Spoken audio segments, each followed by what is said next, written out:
This channel's content is strictly for educational and informational purpose and does not endorse or promote any form of violence, harm, illegal activities, self-injuries and communal disharmony. মনীষাদি, প্রথম কথা হচ্ছে অনুব্রত মণ্ডল তিনি 2 বছরের কাছাকাছি হতে চলল বীরভূমে নেই। তার এই না থাকাটা কতটা ফ্যাক্টর? দেখুন, আমরা মনে করি এবং আপনি নিশ্চয়ই এই নির্বাচনের সময় আমাদের কেন্দ্রগুলোতে ঘুরে দেখেছেন যে অনুব্রত মণ্ডল সশরীরে উপস্থিত না থাকলেও তার যে প্রভাব আছে, তার যে টিম এখানে আছে, তারা অত্যন্ত দৃঢ়তার সঙ্গে মন প্রাণ দিয়ে কাজ করে চলেছে। এবং সবথেকে বড় কথা, নির্বাচন তো কাজের নিরিখে হবে। অতএব তৃণমূল এখানে যে কাজ করেছেন সেই কাজের নিরিখে আমরা একদম নিশ্চিত যে এবারের ভোটে 2টি কেন্দ্রেই আমরা জয়লাভ তো করবই, আমরা শুধুমাত্র মার্জিনটা কতটা বাড়াতে পারি সেটাই আমাদের দেখার। অনুব্রত মণ্ডল রীতিমতো লিড বেঁধে দিতেন, আমাদের দেখা আছে। এবারও কি সেই পথেই আপনারা হাঁটছেন? যখন বলেন অনুব্রত মণ্ডলের প্রভাব, তখন তো এটাও মাথায় রাখতে হবে যে অনুব্রত মণ্ডল তিনি কিন্তু স্বাধীনতা সংগ্রাম করে জেলে বন্দী নেই, তার বিরুদ্ধে দুর্নীতির অভিযোগে তিনি জেলে বন্দী। সেই অনুব্রত মণ্ডলকে যদি সামনে রেখে আপনারা নির্বাচনে লড়েন, সেটা কি আপনাদের জন্য আখেরে ভালো হবে?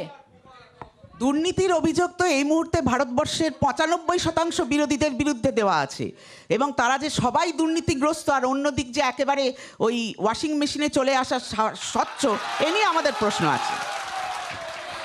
আমি দীনেশবাবুর কাছে আসি। দীনেশবাবু, আপনাদের দীর্ঘদিন ধরে বক্তব্য ছিল যে এই বীরভূমে আপনারা যথেষ্ট সক্রিয় এবং আপনাদের যথেষ্ট জনসমর্থন থাকা সত্ত্বেও শুধুমাত্র উন্নয়ন রাস্তায় দাঁড়িয়ে থাকে বলে আপনারা কিছু করে উঠতে পারেন না সেভাবে।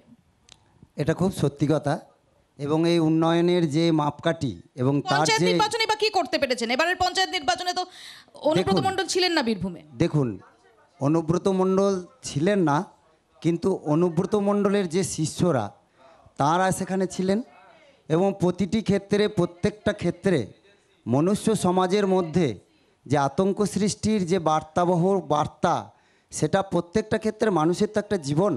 সেই জায়গায় দাঁড়িয়ে আমরা ভারতীয় জনতা পার্টি আমরা যেভাবে চাইছি, আমরা প্রত্যেকটা মনুষ্য সমাজ, হিন্দু, মুসলমান, খ্রিস্টান, জৈন, পার্সি, প্রত্যেকটা ক্ষেত্রে প্রত্যেকটা মানুষের মধ্যে একটা নৈতিক নীতিসম্পন্ন ব্যক্তিত্ব গড়ে উঠুক, তারা একটা দেশকে চিনুক, জানুক, বুঝুক, এবং দেশের যে মূল বার্তা আমরা সবাই এক ভারতবাসী, এক বৃন্তে 2টি কুসুম, হিন্দু মুসলমান, মুসলিম তার নয়নমণি, হিন্দু তাহার প্রাণ, এই বার্তাকে নিজের শিরদাঁড়াকে দাঁড়িয়ে রেখে এবং একটা স্বচ্ছ ভাবমূর্তির মধ্য দিয়ে নতুন কিছু তৈরি করা, এবং প্রত্যেক ঘরে ঘরে ছেলের একটা সুস্থ মতি তৈরি হোক।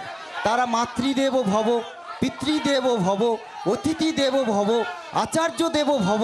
আপনাদের দলের মধ্যেই আপনাদের যে বোলপুরের ক্যান্ডিডেট, তার সর্বজন গ্রাহ্যতা রয়েছে? আরেকবার বলুন।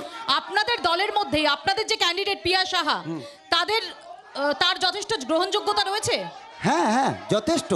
এবং পিয়া সাহা এমন একজন ক্যান্ডিডেট যে আগামী দিনে পশ্চিমবঙ্গের মানচিত্রে এবং আমার বোলপুর যে 7টা বিধানসভা, প্রত্যেকটা ক্ষেত্রে ডোর টু ডোর প্রত্যেকটা মানুষের মধ্যে একটা নীতিনিষ্ঠ রাজনৈতিক বিশ্ব ভ্রাতৃত্ববোধ গঠনের ক্ষেত্রে, এবং আমার এই বোলপুর কেন্দ্রে বিশ্ব ভ্রাতৃত্ববোধের সাথে নারী শক্তিকে উত্থানের জায়গায় নিয়ে যাওয়ার যে জায়গা, সেটা আমি একটু সৌভিকের কাছে আসি।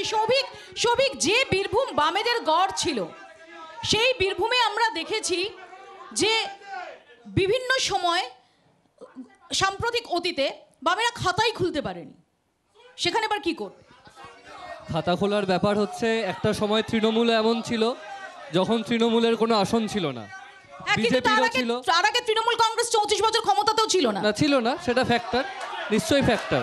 কিন্তু এই নির্বাচনে দাঁড়িয়ে এমন একটা ইস্যু তৈরি হয়েছে, এমন একটা সিচুয়েশন তৈরি হয়েছে, যে সিচুয়েশনে দাঁড়িয়ে অন্য বস্ত্র বাসস্থানের ইস্যু, বেকার ছেলেমেয়েদের কাজের ইস্যু, এই সময় দাঁড়িয়ে গোটা বাংলার ছেলেমেয়েদের কাছে, গোটা বাংলার প্রত্যেকটি পরিবারের কাছে নির্বাচনের ইস্যু বেকার ছেলের কাজের ইস্যু। এই সময় দাঁড়িয়ে তৃণমূল এবং বিজেপি বাংলার বেকার ছেলেমেয়েদের 34 বছর তোমরা ক্ষমতায় ছিলে, তারপর বাংলায় দাঁড়িয়ে যদি 34 বছরে থাকার কারণে এই জেলা থেকে শুরু করে গোটা পশ্চিমবঙ্গে একের পর এক শিল্প কলকারখানা করার চেষ্টা হয়েছে। আর এই বোলপুরে দাঁড়িয়ে, এই পশ্চিমবঙ্গে দাঁড়িয়ে তৃণমূল এবং বিজেপি একসাথে সিঙ্গুর থেকে শিল্প দাঁড়িয়েছে। এই বোলপুরে, এই বোলপুরের শিবপুর মৌজা, এই বোলপুরের শিবপুর মৌজা, সেখানকার কলকারখানা তৈরি, সেখানকার কারখানার জমি তৃণমূল লুট করেছে।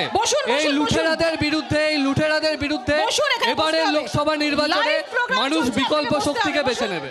বসুন বসুন বসুন, সবার কথা শোনা হবে, বসুন। হাওয়া গরম করে লাভ নেই ভাই, এই হাওয়া গরম করে লাভ নেই। একটা সভ্য ডিবেট, বীরভূমের নামটা কলুষিত করবেন না। কে শুনছে না শুনছে আমি বুঝবো, এখানে একদম হাওয়া গরম করবেন না। লাইভ প্রোগ্রাম চলছে, লাইভ প্রোগ্রাম কিভাবে, একদম না, কোনো ওখান থেকে কোনো রকম কথাবার্তা, কোনো টিটকিরি না, না মানে না, জাস্ট না। Behave yourself please. বলো। যে কথা বলছিলাম যে এইবারের নির্বাচন, সেই নির্বাচন তো শুধুমাত্র রাজ্যের প্রেক্ষিতে নয়, সারা দেশের প্রেক্ষিতে। লাস্ট 13 বছরের যে সম্প্রদায়, বেকার ছেলেমেয়েদের সম্প্রদায়, এই 13 বছরে মমতা বন্দ্যোপাধ্যায় আমাদের রাজ্যে একটা আলপিন ফ্যাক্টরিও তৈরি করতে পারেনি। সারা দেশের ক্ষেত্রেও তাই, যখন বেকার ছেলেমেয়েরা কাজ চাইছে, এই যে পড়াশোনার ক্ষেত্র, এখানে একটা বিশ্বভারতী কেন্দ্রীয় বিশ্ববিদ্যালয় রয়েছে। আমরা দেখলাম 3 বছরের গ্র্যাজুয়েশন, সেই গ্র্যাজুয়েশন কোর্স 4 বছরে পরিণত হলো। নরেন্দ্র মোদী যে সিলেবাস তৈরি করলো, রাজ্য সরকার সেই একই সিলেবাস করে বছরে 4 বছরের গ্র্যাজুয়েশন কোর্স 2 বার করে ফর্ম ফিল আপ, পড়াশোনার খরচ বাড়লো। আজকের দিনে দাঁড়িয়ে বেকার ছেলেমেয়েরা, ছাত্রছাত্রীরা কোন সরকারকে নির্বাচন করবে?